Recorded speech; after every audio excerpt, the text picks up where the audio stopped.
पोलिसांचा मोठा बंदोबस्त तैनात करण्यात आलेला आहे। अनधिकृत पुतळा बसवल्यानं गावात तणावाचं वातावरण आहे। घटनास्थळी शिवप्रेमी आक्रमक झालेत। गावात तणावपूर्ण शांतता आहे। अधिक या सगळ्या संदर्भात जाणून घेऊया आपले प्रतिनिधी भूषण पाटील यांच्याकडून। भूषण, आता नेमकं काय वातावरण, अपडेट काय? नक्कीच कोल्हापुरातील पट्टणकडोली या गावामध्ये 2 दिवसापूर्वी छत्रपती शिवाजी महाराज यांचा पूर्णाकृती पुतळा जो आहे तो शिवप्रेमींनी बसवलेला होता।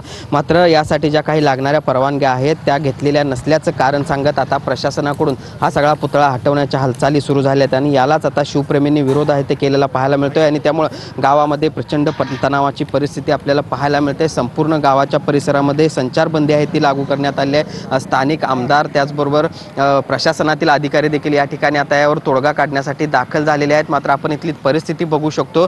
मोठा पोलीस फौजफाटा गावामध्ये तैनात करण्यात आलेला आहे।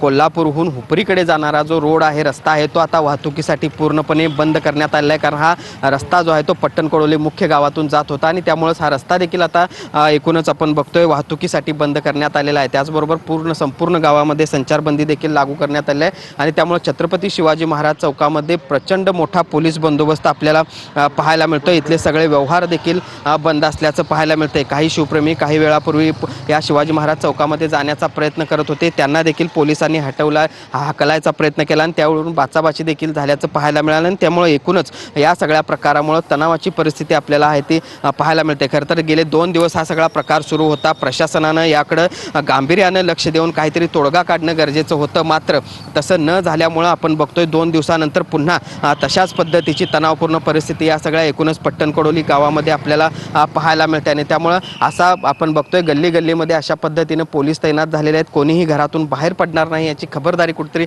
पोलिसांकडून घेतली जाते। इतकंच नाही तर माध्यम कर्मींना देखील नक्कीच भूषण, अपडेट्स तुमच्याकडनं घेत राहणार आहोतच। तूर्तास धन्यवाद।